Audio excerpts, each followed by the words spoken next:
I said up, up, up is where I wanna go. Welcome to episode 40 of the A Free Spirit Life podcast. To be Hey, thanks so much for being here today. I'm Shannon Kinney-Duh, holistic life and spiritual coach, yoga and meditation teacher, and the creator of this podcast. And I'm super excited to share with you my guest today. Before we hop into this amazing interview, I want to remind you that I still have one retreat left for 2019. This is the last week registration will be open. So if you're listening to this show as it comes out live August 2019, check out my retreat schedule. Also, I have a new e-course starting September 3rd. It's called Live Freely, and we'll be finding peace, courage, and clarity through the practices of mindfulness, gentle meditation, and self-compassion. This is a great course for anyone who is sick and tired of being sick and tired. This is for those of you who have a lot of plates, a lot of responsibility, a lot of things wearing you down, draining your energy, and you're like, you know what? I think there's a better way. You know what? I'm kind of done living life being stressed and overwhelmed and missing it because I've got kids in my life and I've got gifts that I want to share with the world and I have dreams that I want to make, and I know that life is fleeting. This course is for those of you who are ready to show up, who want to connect with other women from around the world to explore the gift of mindfulness and how when we practice being in the present moment, when we break free of the guilt, the doubt, the fears from the past, or the worries and the what ifs of the future, and we learn how to step into the natural flow of life, that's when true magic happens. That's when you can breathe again. That's when you rediscover who you truly are and get the clarity you need and the courage to walk forward, learning how to trust your intuition and follow where it's taking you next. So check out the e-course, and you can do that on my website, afreespiritlife.com. Now, my friends, you're in for such an amazing conversation today with author and parenting coach, Catherine Weiss. Catherine began teaching moms about conscious parenting before it was called conscious parenting. Since 2008, through her workshops, coaching, best-selling book, newsletter, and social media, she's helped over 1,000 moms from 13 countries around the world grow and develop their ability to be more present, conscious, and connected with their kids and other loved ones. Starting a family led Catherine to take her regular mindfulness practice off the yoga mat and into her mothering life. She found great joy in the possibility of harnessing the power of now as she and her husband raised their children. She practices being present each day by using her upsets with her children as the invitation to go within and heal, grow, and empower herself and her kids. Her motivation was to create a deeper, more empowering way of being in her family line, and she's now empowering others to do the same. Catherine has a book called The Present Mother, and you'll find the link in the show notes. You definitely want to check it out. She is such a gift. Our conversation is beautiful. We talk about real life. We talk about some of the awakenings that happened in her own life that led her to this moment. She has learned over the years that when we're triggered by our kids, by our spouse, by the people we work with, by our neighbors, by our family members, those triggers, those experiences are opportunities for us to learn how to grow and heal and love.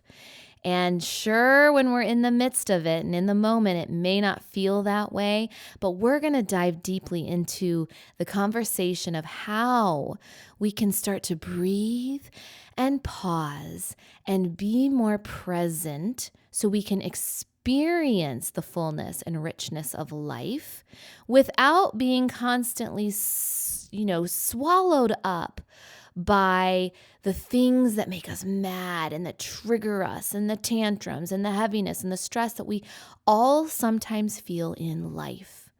We talk about practical tools and ways to start to listen more deeply to your inner life, to pay attention to what your children are trying to teach you, to pay attention to what's unfolding in your life so that you can be more available, so that you can be more present. It's beautiful, and I can't wait to hear what you think of the show. You can email me, Shannon@afreespiritlife.com. You can also check out Catherine's website. It's thepresentmother.com. And let us know what you thought of the show, what resonates with you. If you like this show, hop on iTunes, give us a review, rate the show, and share this show with your friends. Thanks so much for being here. Enjoy the show. Hi, Catherine. Welcome to the podcast. We've been talking just a little bit before hitting record, and I'm so excited and feel really grateful to have you on the show today. I'm so grateful to be here. Well, thank you. Why don't you give us a little bit more info about you? I'd love for you to share what part of the world you're living in, what stage of motherhood you're in, and a little bit more about the work that you're so passionate about. Yeah, I live in the Pacific Northwest right now, and it's lovely right now in the summer, green and just so beautiful with all the sunshine. And I have lived here for about 4.5 years. And before that, I lived in Boulder, Colorado, and I lived there for about 4.5 years. And we moved to Colorado when the kids were 4 and 5 years old. So they were both born. I have 2 teenagers. They were both born in Georgia, near Atlanta, in a suburb called Roswell. And my son is almost 16 now, and my daughter is 14 and a half. And I think it was the elevation in Boulder that had me come to realize kind of a spiritual awakening, and I don't even know what the definition of that is, but I became aware of just the patterns in my life that had been formed from childhood, I guess, but it's just ways of thinking that were prohibiting me from being my authentic self. And that's a whole definition too, authentic self, that we could talk about forever. Mm-hmm. But just preventing me from being who I wanted to be. So I started doing this practice of self-inquiry and being present in, I guess, about 11 years ago now. And it's really changed my life completely. So, yeah, in lots of different ways, especially with the kids, especially with motherhood. We've always done self-directed learning. Some people call it unschooling. Some people call it attachment parenting. There's all sorts of, ways to describe it. But basically, it's trusting your kids to be able to stay connected to their passions and their authentic self, and then creating an environment so that they can do that. And that environment partly is you, the parent, right? Mm-hmm. So every issue that would come up within me that would stop them from being their authentic self, I would question those triggers really, and create a bigger space every time for them to be themselves and for me to be myself.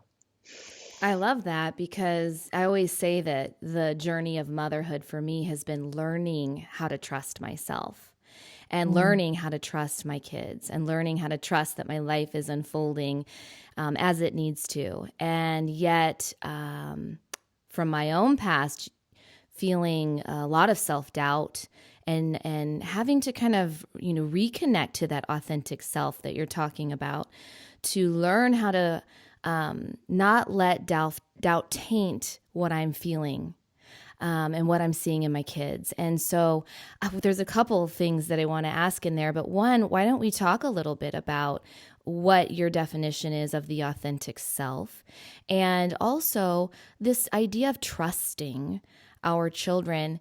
How do we do that with your work when we have a hard time even trusting ourselves. Right. Exactly. It's a constant process to me. Yes. And it's a ride. It's a roller coaster within. It Yeah. truly is. That's how I look at it. In terms of authentic, your first question, I can't remember exactly what you said, but it reminded me to say this. There's a difference between the authentic self and the ego self. And I like to describe it with a big S and a little s. And it also applies to self-directed learning. So authentic self is the big S. It's the spirit. It's the God within you, or whatever definition you want to say instead of God, whatever word. Could be the universal power of love within you. That's the big S. And the little s is the ego, the learned behavior, the coping mechanisms, the defeating patterns, self-defeating patterns.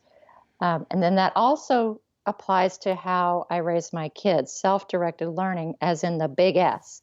So the little s, for example, might be, I want another candy bar after I've just had 3. The little s might be, I'm going to sit here and scream and throw things and break things because I can't get XYZ. Those are the little s behaviors and the little s, I'll say, volitions from within that come from the ego. The big S volitions that come from within are they're calm, they're centered, they're intuitive, they're they're patient, it's like, for example, my son wanted to learn about orbital mechanics, for example, of all things, whatever that is.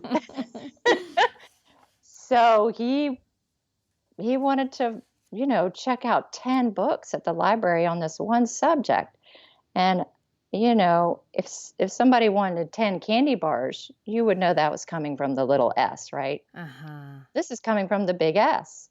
He really wanted to know about that. So I was like, sure, let's get all 10. Nice. I don't care.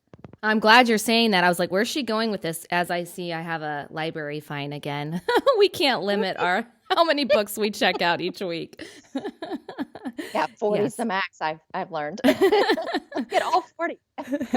Well, we can read them all. We do. Somehow we do. Yeah. Oh, and you can get 3 library cards, so you can get 40 plus 40 plus 40. Oh, now I am not telling my oldest son that one. Oh, gosh. Yes, I've had many library fines in my past. But learning how to discern between the two. Yes, so the learning how to discern between the two, that's the work of the committed, brave mother. That's a beautiful statement. Yeah, because you're going within and you're courageously looking at your own patterns. Yes. And it's no small feat, right? No. It's scary. It's scary. It's out of your comfort zone. It's what will I find deep down? A lot of people that come from, and I came from this Christian background, okay? So I was, indoctrinated in a Baptist school from the time I was, and I'm sure you have some Christian listeners, so I'm going to tie it all together because it's all together. But for my mind, as a young child, I thought, well, I'm just going to go to hell if I question anything, if I look within, if I don't listen to people external, if I don't listen, like priests and the Bible and my mom and everybody, and my dad and my teacher, if I don't do what they say, and listen to them intently, then I'm going to go to hell and it's going to be horrible. So looking within is a scary proposition to someone who was in a Baptist school I was there for 7 years, I guess. Yes.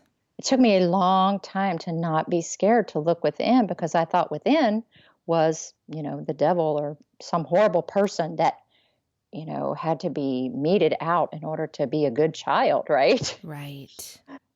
So yes, the fear is real. The fear is in your mind. The fear is real until you discover it is not real. Oh, yes. It's a story. Yes. Not reality. Everyone, in my belief, everyone is love. Yes. Everyone is love, Ugh. and that's their essence. And then we're born into a world where people are, they're in pain, they're suffering, they're broken, or so they think. And so, not to minimize it, but when you realize that you're not broken, it's so freeing. um, Mhm. but we're born into that kind of world, right? And so Yes. we inherit all these things that is already here, that are already here. Then it's a lifelong work going within to discover that you're already Yes. whole and perfect and beautiful and present. You're already present. So we're going to go more into that. And I want you to, since you brought up being in Boulder and you had a spiritual awakening that you called it, and have been on this journey now for 11 years, can you take us back and just paint a little bit of a picture for us? What was it like before you discovered this self-inquiry work, and before you started to dive more deeply into your inner life and inner world to make these connections? What was happening for you that you had to kind of pull back and say, whoa, this isn't feeling Mhm. right anymore. This isn't the way I want to go. Exactly. Yes, there were two instances when my son was 6 months old. So he's my oldest. So I'm a new mother. Excuse me. And I am trying to be the best mother possible. I read all kinds of books when I was pregnant and tried to do everything, the best way I could. And I thought that the best way was to let him be in his crib and learn how to fall asleep on his own. Well, and there's a chapter in my book on this. I don't remember the name of it or the number, but it goes into detail about me thinking that I needed to let him do that, my intention was for his own good, for as a loving intention, right? We all have that for our kids. They need to learn to self-soothe. They need to be able to sleep so that I can sleep. We all do these things for good reasons in our own mind. Well, I'm laying in my bed with him over there screaming in the other room, going, "What the heck? I cannot do this. Yes. There's no way." And so I cuddle him up, I bring him into my bed, and he stayed there for the rest of the time till he wanted to get out when he started to become a preteen. Yes.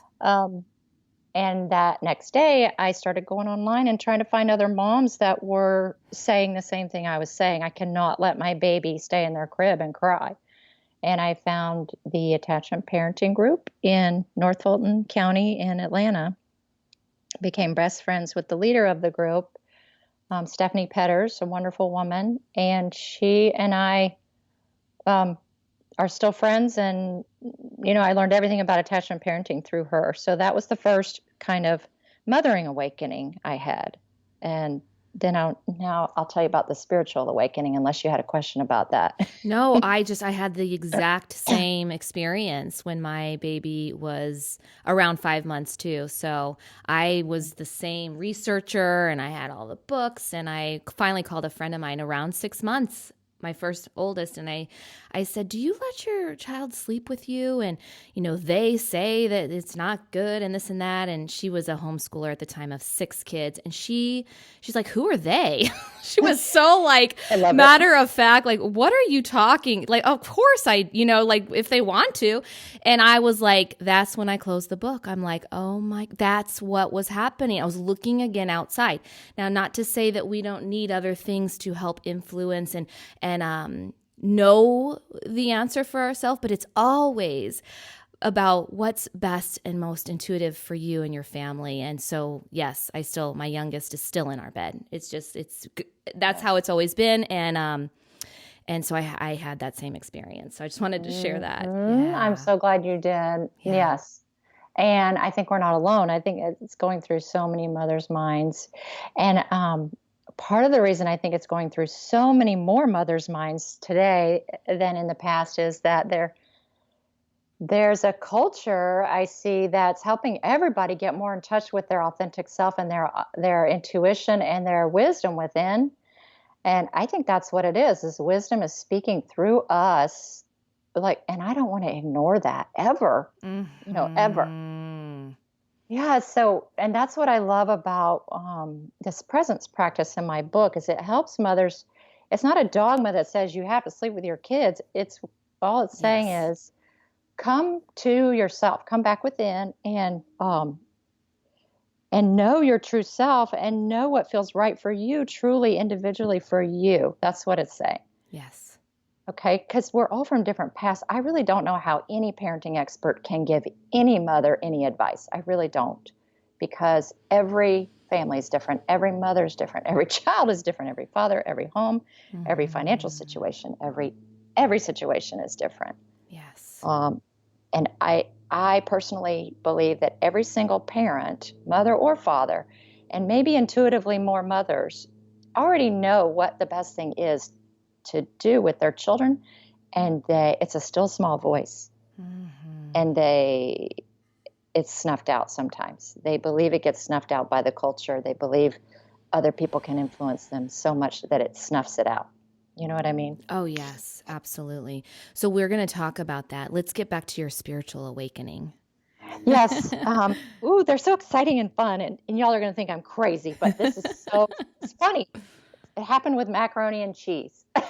Okay. It can happen anywhere, right? It's usually the simple. Anywhere. Um, yeah, and I will say, spiritual awakenings are funny in my experience because they can be the tiniest little awakening. It's almost like in a camera. You know how you open up the aperture setting, and it's really tiny, and then there's all sorts of settings. They can go really big. Okay, so I have had like multiple tiny ones, medium ones, and a big one. Mm. I'll just say, as far as the aperture on your camera. Mhm. Um, the funniest one is the mac and cheese, and I would say that's a medium one. Um, so I'm making macaroni and cheese, of course, for the 100th time for my child. Okay.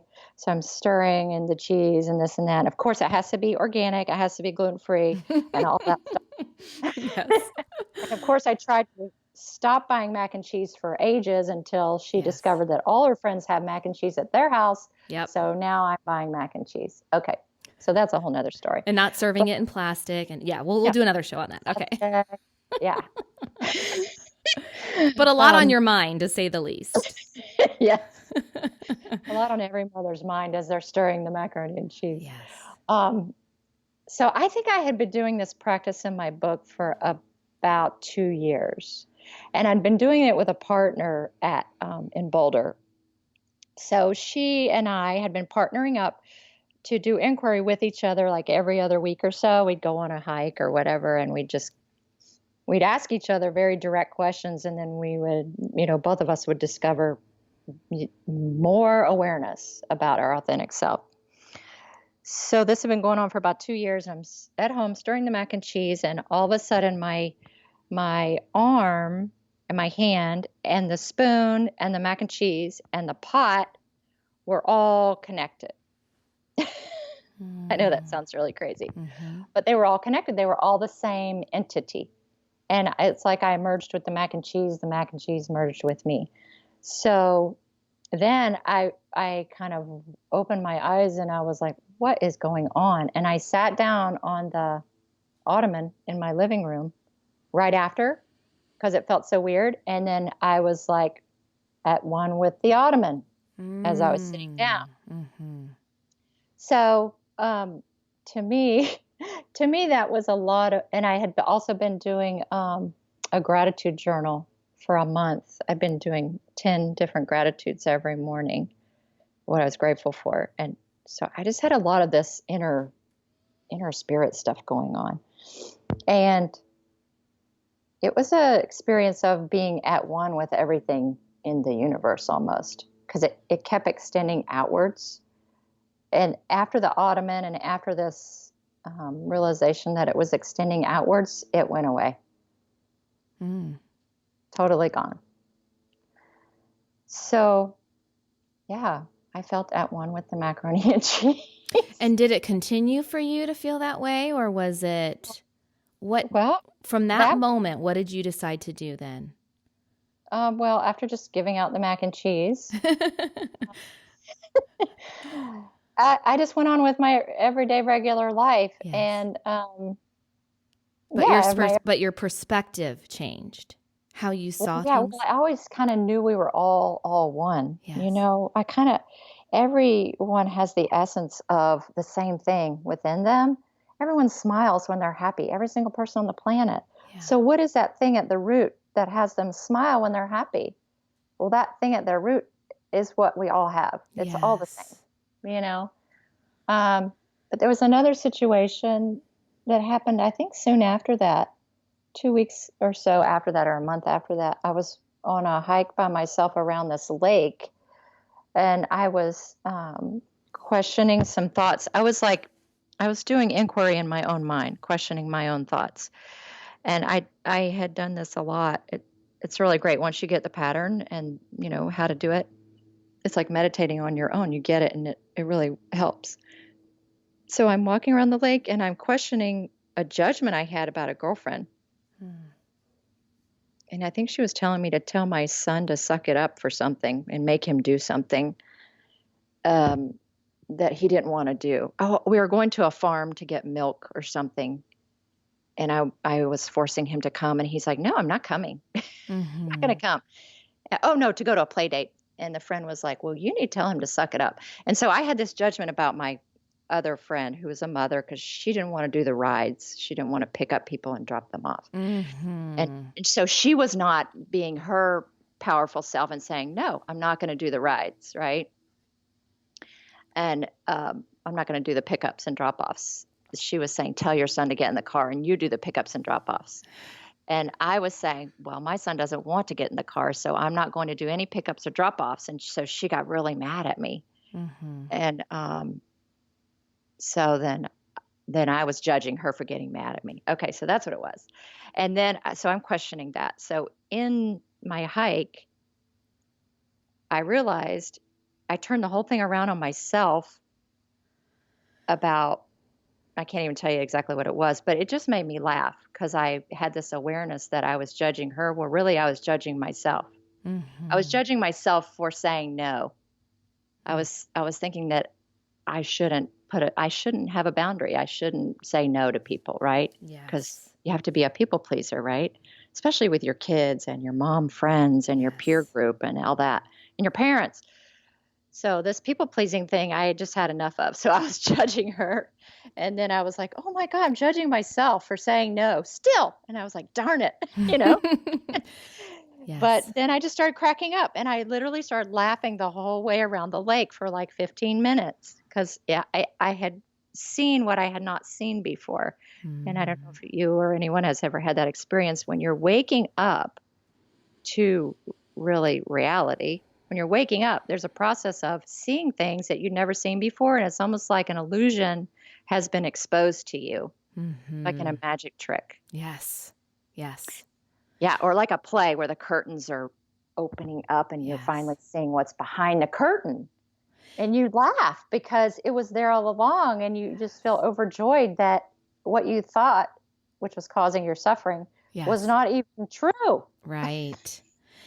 Which I always say, when you have that awareness or that awakening, you now can't go back. You can't pretend you didn't see that. And that can also be a little scary because it's easy to ignore things a lot, you know, and numb ourselves if we don't want to go any deeper. But once you have that awareness and you're like, oh, that's what I've been doing. Unfortunately, but fortunately, we can't go back, right? Yeah. And I used to say that too when I was sort of in the middle of the whole awakening process.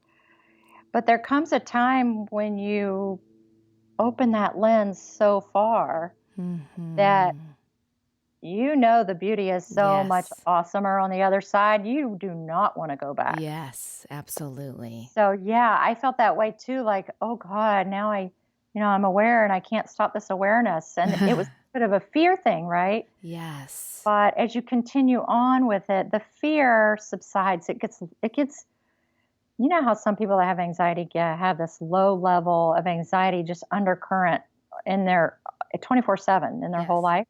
Well, that low level of undercurrent becomes lower, lower, lower, lower, lower, and just disappears. It dissolves. So let's talk. You brought up boundaries and being a people pleaser. And I think about the women listening, a lot of the moms that I work with or know or see in circles who have so many obligations and responsibilities and tend to go, crash and repeat. And a lot of times we haven't learned really what a boundary is or how to set healthy boundaries without that feeling of guilt or I should, no one else is doing it. I want to be like them, whatever, all these other things. But so many of us, I think we get into a trap of people pleasing and saying yes and doing things like everyone else, but still have that, what you're talking about, that undercurrent of this doesn't feel right. Something's off here. For those women listening, how do can you explain a little bit about setting boundaries and not caring so much about pleasing other people? Yes. There's a lot to talk about with this subject, and I'll try to say it simple at first, and then we can go deeper if you want. The bottom line is that it has to do with your belief or our belief that we need other people's approval to feel okay. Yes. So if you consider that, and you have to go to a certain situation in your life, right? And just stay there. So maybe in the last situation where you felt like you had to say yes, you really wanted to say no, and you said something, whatever it was, it caused some kind of, disconnect within yourself. You weren't really happy with whatever the outcome was. You have to look at your need for approval in other people. And this goes back to our needing approval from our parents. So it's not a bad thing. Okay. I just want to make sure that's clear. It's not a negative thing to want other people's approval. Of course, we want to be a nice person. Of course, we want to get along with everyone. Of course, we want to have manners, right? It's not what that's about. This is about taking care of yourself. And when you're saying yes, when you really know that you need to say no, right? Yes. So you don't crash. So just to put it in context. So looking at yourself and you're feeling like you have to say yes. So that's where you need to focus your attention, is feeling like you have to say yes. I have to say yes. Is that true? Did I have to say yes? Well, yeah, I'm feeling like it's true. And then how do I react when I feel like I have to say yes? Well, I get all gross inside. I don't feel good. And I say yes when I don't want to, and I overcommit, and I buy the iPod for my kids when I really don't want to. Or, I say yes to spending more money on XYZ when I really don't want to. So all these negative behaviors happen when you believe that you have to say yes, okay? And those negative behaviors are what causes the burnout and the crash. Yes. And the main thing that causes the burnout and crash is that you're not connected to your authentic wisdom within. And then it manifests in all the behaviors. So who would you be without the thought that you have to say yes? In the same situation where, say, for example, your son is asking for an iPod. Well, I would be in tune with my own wisdom, and I would consider that we have XYZ budget, and he's already got a phone, a computer, an iPad, a this, or that. I don't want to buy any more electronics. I would be in touch with my wisdom if I wasn't thinking I have to say yes. That's a good statement. I kind of want to repeat it. Who would I be if I didn't have to say yes? Is that how you phrased it? Yeah. Who would you be? I mean, that's a really, because what we're talking about, what we're going to continue to dive in is some of your tools to snapping us back into the present moment. And I'm sorry to interrupt you. I think I wanted to just hear that again. Like that's a powerful way to stop the train for a second, to just pause and turn back and ask yourself, who would I be if I didn't have to say yes in this moment? If I thought I didn't have to say yes, or if I thought I had to say yes, because it is the thought, our belief Yes. in the thought. Yes. It's your belief, really. It comes down to your belief, our belief in the thought that we have to say yes, that we have to volunteer, that we have to drive the child XYZ, that we have to, right? Mm-hmm. Mm-hmm. So it's our belief that we have to. So we're working on the belief here. Yes. Yeah. So tell me about the practice of presence as we are. I know that boundaries is a huge issue. So we're talking about being a people pleaser. We're looking at what we're saying yes to. When do we say no? What feels right? What doesn't feel right? The practice of self-inquiry, which is to pause and to reflect and to ask these questions. What would you like to say about presence? How do we know when we're present? How do we know when our thoughts are in the past or in the future? And some other things you'd like to share about how to bring yourself to presence and why it's so important. Mm-hmm. Yeah. So how do we know when we're present? There are qualities of presence that you can detect within yourself, which are calm, peace, awareness, listening, love, wisdom, creativity, flow. All of those, I'll call them positive. And they're neither positive nor negative to me. They're just qualities of being, qualities of presence, qualities of being. I like that because it's calmness. It's, like I just said, it's wisdom, it's creativity. You know that term, being in the flow? Yes. It's that also. Yes.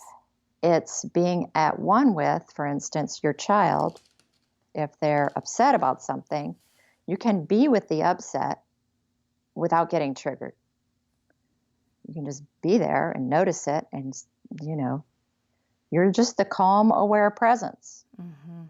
Now I hear How else listeners to going, describe it. how? What How the do I heck? do that when Yeah, my how do I do that? 4-year-old's, hitting So me? here's how. Okay. Yes, here's how. Yeah, and I don't tell parents what to say to their children either, because I don't think that's respectful. Just like I don't tell my child to say please or thank you. Yes. I don't think it's respectful to tell anyone what to say to people, Okay. including a parent to a child. Mm-hmm. But I will tell you that this practice will help you know 100% certain the right words to say in every situation, no matter so what it good. is. So good. That's why this is the best of the best, the cream of the crop, Mm-hmm. Advice-wise for parenting, I think. And I say, of all the books, I love my book the best because it helps me get to my own wisdom. Yes, I want absolutely. that. I don't want someone else's prescription for me because they don't know. You know what I mean? Mm-hmm. And there's nothing wrong with all the parenting books out there. I love that they're out there because so many people are helped by them. So don't get me wrong. There's brilliant people helping parents who need those skills. So this is about getting in touch with your wisdom, right? Mm-hmm. So where was I? So you have a We were talking 4-year-old about the who's, practice. having a temper tantrum, and you might be feeling, you're getting caught in the trigger. You are getting triggered. Maybe we go Yes, with that first. How yes. do we deal with that? Yes, and at first I want everyone to make room for their triggers because those are the portals, if you will, to get to being more present. So don't make the triggers wrong or bad.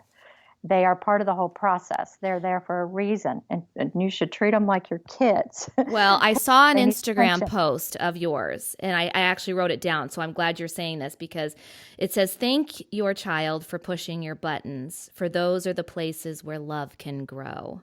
Yes. And I thought, ooh, that's a good one because so often we complain and we think there's something wrong with us or we're a bad parent or something wrong with our kid. And really, I love just that, give thanks to this moment for your Yes. opportunity to grow. So we're in that moment. We've got the opportunity.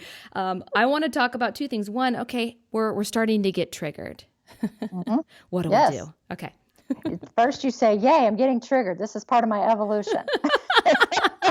We might want But to not, post that in different parts of our we won't home, post right? that. No. Yes. Yeah. Yeah, you could post it in your home, but if I post it on the internet, people might say, what the heck? This No, one no, was, I just mean as reminders. Yeah, like, yeah, okay, this is a good for good yourself. moment. Yeah. It's good. But, and you only if you authentically feel that way, because you don't feel that way at first, really. You know, this is sacred work. It's Yes. healing. It's healing pain from your past. This is really sacred work that you're doing if you're doing this work.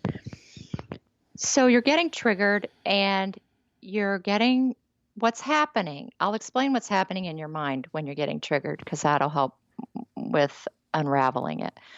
What's happening is you're being reminded, your brain is being reminded of a similar situation from your past where it was dangerous for you to be there in your belief. You believed it was dangerous for you to be there. Okay. Whether that means in your childhood, your parents were screaming at each other and you needed to go hide in the closet. Okay. It could mean anything related to trauma you experienced in your childhood. It could be tons of things, but it relates to some kind of terror that you had when you were younger that it wasn't safe to be there. Okay. And we all have this. We all, in our hearts, we want it to be peaceful and harmonious and all that all the time. That's who we naturally are, is we're pure presence. We're pure awareness. We're, as Eckhart Tolle calls it, the formlessness, which is ultimately peaceful. So when we see something today that reminds us of something scary from the past, we go into panic because we're scared.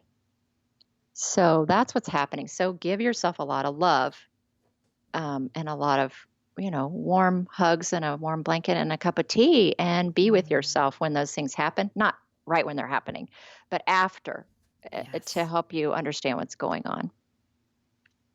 Yeah. I love that. I'm going to share a real life example because it literally just happened yesterday. We were driving to a gathering and I got back in the car after picking up something from the grocery store, and my husband was getting ready to pull out, and I saw a car coming towards us, and my instinct was to say, "Watch that car." And he had just finished an email. The kids were arguing in the car. So there was a lot going on all at the same time. So he got irritated with me for saying, "Watch the car." And he was jarred. And then we started to yell at each other. Mm-hmm. And we were really good later talking it through, and we were, seeing what led us to that moment. But it was something that was triggered and we fed into it. And then afterwards, I love the idea of self-compassion, and I'm getting so much better at that with myself because I want my kids to know that I'm not going to I can't always be the peaceful presence that you're talking about. I want to, we all do, right? Mm-hmm. But I'm human and I'm going to yell sometimes, and I am getting triggered sometimes, and I want to be able to say, talk to them about it and have that self-forgiveness and that self-love. And he is really hard on himself, and he, tends to go like, "I've scarred our kids for life."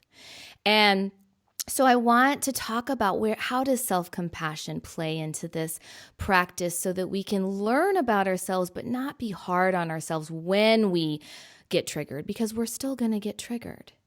Yeah, absolutely. And I want everybody to know that I still get triggered. Yes. I do. And my triggering lasts way less time than it used to. And I know exactly what to do after to go to my next level. Mm-hmm. So it's all an evolution, and no one is there. No one is there all the way. Yes. Okay. Even, I don't know who you want to call it, but the Dalai Lama gets triggered. Everyone, if you're human, they do. So it's less and less and less and less the more you practice meditation and inquiry and going within. So what I want to say to your question is, to answer it, if you wanted to give compassion to your child, for example, one of the very first things you would do is to be with them, like literally in the same physical space. Mm-hmm. The second thing you would do is you would listen to them, right? If they were talking.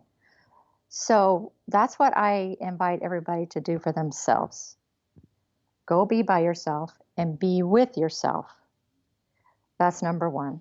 So you have to retreat, you have to go within. Absolutely. You have to close the blinds, turn off the phone, close the door. You have to go within. Even if it's 5 minutes a day, and keep working up to a longer amount.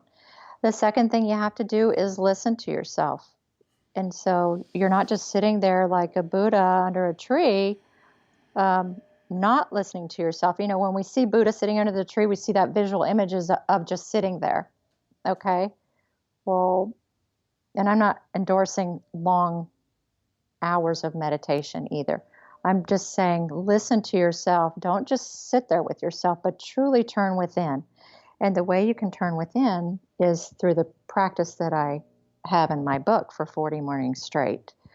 And it's based off of a self-inquiry practice which originates in 14th century yoga philosophy, I believe. Yes, 14th century. And Byron Katie took it to the next level, who I don't know if you know her, but she wrote a bestseller called Loving What Is. Mm-hmm.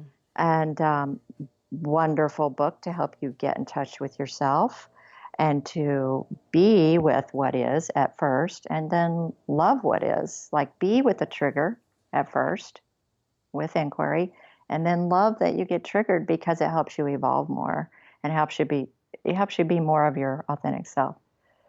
So that's what I recommend. Be with yourself, listen to yourself, get out a pen and paper, and do some inquiry. I think that's great. I think anger in particular is an emotion we all are afraid of. And I know one thing that's helped me with my own kids is when I started to learn that those heavy emotions that children feel can be really scary for them. And so we practice being with them. And I think we forget sometimes to do that for not only ourselves, but for our spouse, for our other relationships. Yes. So that's what I hear you saying. Yes. And this all, as far as an evolution in my experience, because I wanted to be an attached parent, because I wanted to be present for my kids from the very beginning and bring my son into my bed with my husband, like I was saying, that's what inspired me to want to do the same thing to myself. I wanted to bring myself into bed with me, because I was so wanting to connect with my child. It inspired me to want to connect with myself. And then I started attachment parenting myself. Then I started self-directed schooling myself. This is why I sign up for all kinds of classes and I quit halfway through, because I want to be self-directing things. I want to be the one that's informing myself, because I think the wisdom we all seek and desire is within. And then I started doing it with my spouse. And really, for me, my evolution, that's where I'm at right now, is deeper with my spouse, because I've done it with my kids and I've done it more with myself the whole time. I've done it with my mom and, not getting triggered by my mom, my brother, my dad. And now I'm not getting triggered by my husband as much, but that's still where I get to have my work, is with my husband. Absolutely. That's great. Thank you for sharing that, because that will be another show altogether. When you start bringing up siblings and immediate family, everyone's guy can just feel like, oh my gosh, I'm feeling pretty peaceful until, you made me forget about those people. So yeah, absolutely. Yeah. And the one common denominator in all that is obviously you, right? Yes. So you get to be the one that keeps evolving with all these beautiful people in your life triggering you. This is where you get to eventually. It doesn't feel that way at first, but you start to become super thankful that they are the way they are, because you get closer and closer to your true authentic self every time, because you're able to allow that peace that reminds you that what they're doing, that reminds you of the peace in yourself that you're not loving yet. Yes. You become, that's what I mean by love grows. In the Instagram posts, you become more loving of that part of yourself. So you become more of a whole person. You know what I mean? That's so good. So as we are listening to these words today, I want everyone to remember that the next person you meet, you might be feeling a trigger with, to look at it as an opportunity to, yes, sometimes not in the moment, but maybe you do have something for us. Because sometimes I think the self-inquiry you're talking about, it's learning. I say this a lot too, like learning how to observe your thoughts, understanding that you aren't those thoughts, but also learning how to listen to your body. And I meet so many people who don't have that connection yet to their body. But when you're getting triggered, you can tell. And what are some of the signs that we can start to look for? Like, okay, I'm feeling the heat right now. I'm feeling like, and I'm tensing up, like, that we can still allow ourselves to process and go to the root, but maybe redirect or handle those heavier emotions in a healthier way. You mean in the moment? In the moment. So I'll just tell you what I do. I practice, it's a form of Vipassana meditation, but it's not as you would find it on Google. So it's my special form of Vipassana meditation. So what I do is I pay attention, even with my eyes open in those situations. I just pay attention to the feeling of my breath moving in and out of my chest. So in my mind's eye, I pay attention to that. I'm aware of my chest moving in and out. And in those moments that are especially heated, I'll say, these is the words that pop out of my mouth. These are not going to be the right words for other people because you have your own experience, right? But what I say is, I'm feeling triggered. I just put it out there. I'm feeling like I need to leave the room right now. Yes. And so I'm going to leave the room in about 2 seconds. And I want you to know I'm going to come back. Yes. When I feel calmer. And then also I say, if someone else is really irate in front of me, my husband, my son, my daughter, my mom, which she never is, but if anyone's irate in front of me, I'll go, I want to listen to you, but I can't hear you right now. And when you've calmed down, I would love to listen to you. Love that. Oh, yeah. Or I say it about myself. I'm getting triggered. I don't want to be here now. I need to go away and then I'll come back. Yes. Yeah. And so now my kids go, I'm getting triggered. I'm going to come back. Yes. They're teenagers. They have the culture of our home is like that. Which is setting a boundary, isn't it? Isn't totally. that setting? Yes. Yeah, because you see the boundary within yourself. Yes. Your boundaries are all about, they're all about what you can handle at the time. So therefore, if I have a boundary, it's a certain boundary, it's not going to be the same for you or for any other mother or dad listening. My boundaries are not going to be the same as your boundaries because everyone's at a different stage in their evolution. You see? So yes. I don't know how someone can say, well, you need to place this boundary on your kid and this boundary and that boundary, which might be, maybe I don't understand child development, but, but for me, I have to only do the boundaries that work for me. I can't do a fake boundary because then I'll never keep it, and my kid can see through the fakeness immediately. Yes. Right? They know when I'm not being authentic. I really like what I know we could talk forever, so I kind of want to bring this to full circle. And I'm thinking about at the beginning of our conversation, and it may have been before we hit record or after, but when you just talked about how you going with the flow and how you've really even adapted that to your schooling, with your kids and seeing what their interests are and naturally unfolding. And just in your own words, I'd like to hear, there are people who are visionaries and planners and set goals and only move in that direction. And then there are those who completely go with the flow. And then there's this place of, and maybe we should talk about this too, this idea of balance. How do we pair the two together? Which I think I'm visualizing that's coming to present. That's bringing both of those to presence. How does that look for you when because I'm thinking about people listening who, yes, they want to slow down. They want to pause and make space for and be more present. But then they're also wondering, well, then how do I plan for the future? How do I set goals? And talk about that. Yeah, that's a great question. And I wondered the same exact thing. When I was first on this path, I'll call it, I was like, well, I don't want to be blissed out all the time. I've got to like schedule doctor's appointments. Hello. Uh, you know, Yes. um, so in spiritual circles, there's something called non-duality and duality. And it's exactly what you're talking about.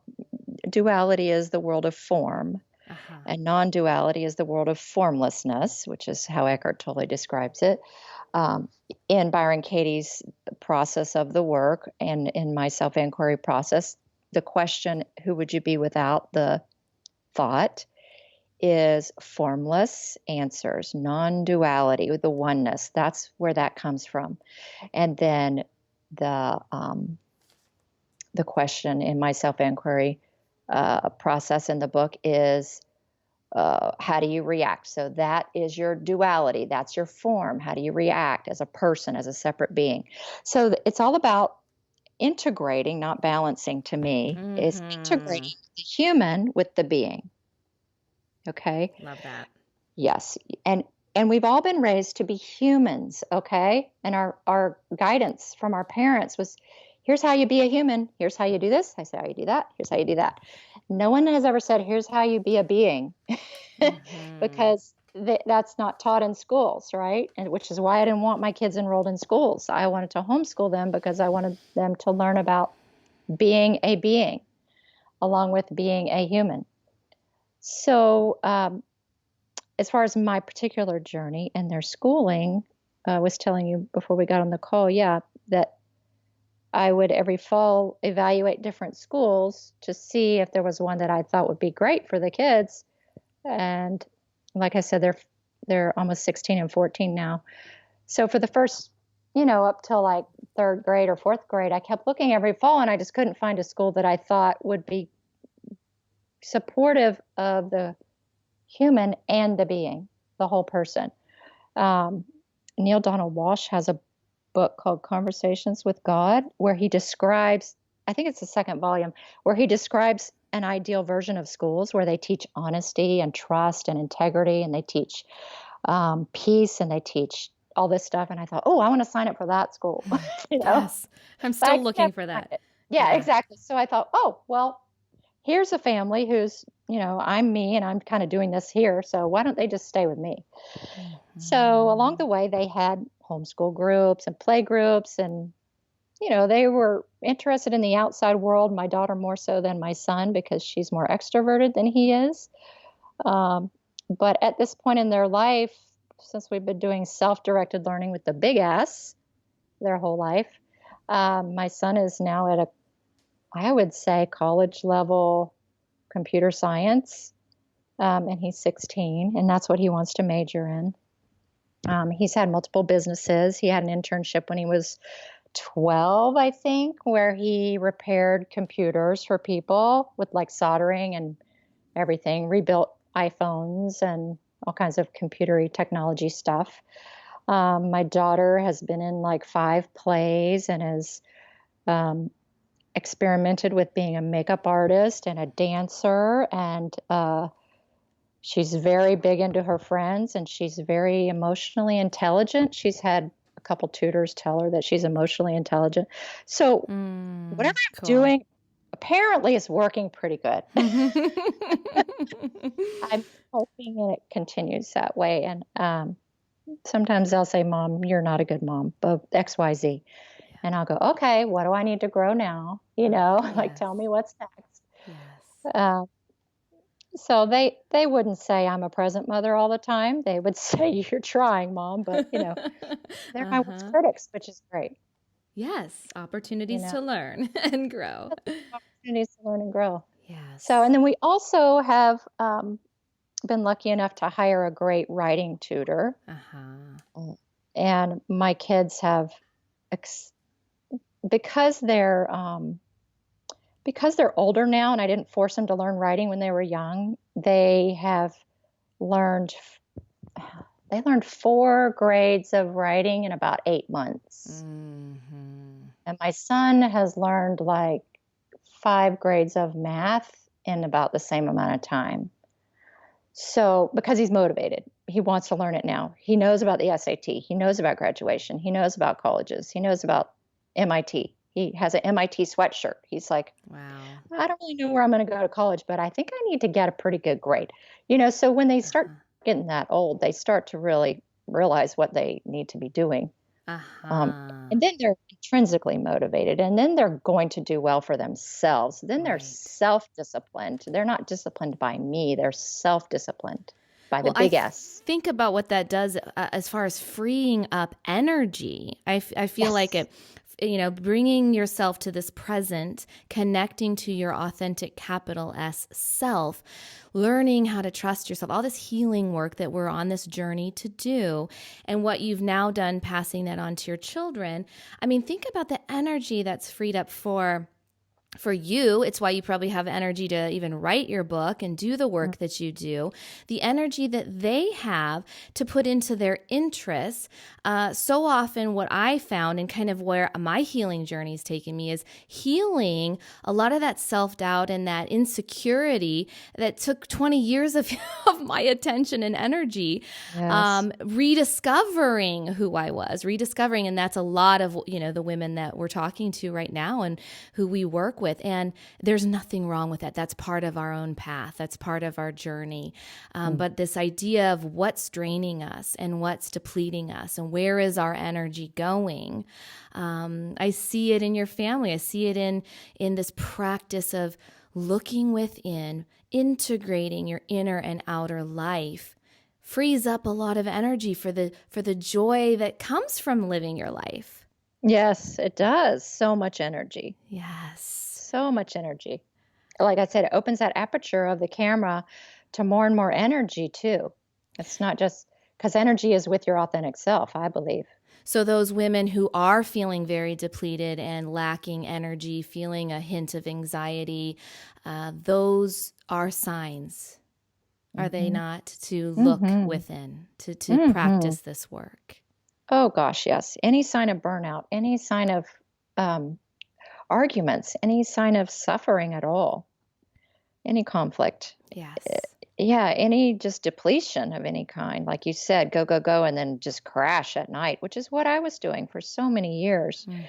And especially if you're practicing attachment parenting, oh my goodness, and you're ignoring the number 8, which is the last tenet of attachment parenting, is balancing parenting and family life, or, paying attention to yourself, which I totally ignored that one, for the first 4 years. Well, I think that's what we're really talking about. We tend to put our self-care, I call it soul care, at the bottom of the list, or most of the time it gets pushed off and it's not even there. When you're in survival mode, when you're in that overdoing it mode and the burnout. So for everyone listening who is resonating with this conversation, I would love to share, where can we get your book and learn more about you? Yes, I would love to invite everyone, just to piggyback on what you're saying first, to elevate every mother in their own perception of themselves, being the ones who are coming last, because the mothers have to come first in all areas of our society in order for our society to be the kind of society that we know as mothers will be most conducive to life for everyone now and in the future. In fact, I firmly believe that mothers are the leaders in the evolution of consciousness on the planet, because we're literally raising the world one child at a time. So we have to be the ones to elevate ourselves, because no one else is going to elevate us except maybe our children. On Mother's Day and all other days, our children love us, but we have to elevate ourselves on the level of presidents, governments, businesses, everything, and speak out as an advocate for mothers in the world being the leaders of consciousness, because we truly are the ones who will do it, because we're literally raising the world. Yes. Love it. Yes. So good. And to get my book, the best place to get it right now, the easiest place I'll say is on Amazon. It's got 5 stars right now. It was number 2 in motherhood 10 days after it was released. And you can also get it on my free shipping website. And anyone that's interested can message me at Catherine@thepresentmother.com, or they can get it from you, the link to buy it for free shipping if you don't get that on Amazon. Catherine@thepresentmother.com is my email. And then my website is thepresentmother.com. And I do coaching, individual coaching. I don't do group coaching anymore. I used to, but I love working with people one-on-one. So I have a 4-session package, an 8-session package, 1 month, a 6-month, and a 1 year if you want to totally commit to yourself being the leader of consciousness in your family and in your world. I highly recommend it. Well, wonderful. I will share all of those links in the show notes. I can't wait to share this episode. I definitely needed to hear it, and I know that your words will speak true to so many women. So thank you so much for your time. My pleasure. I loved it. I loved every second of it.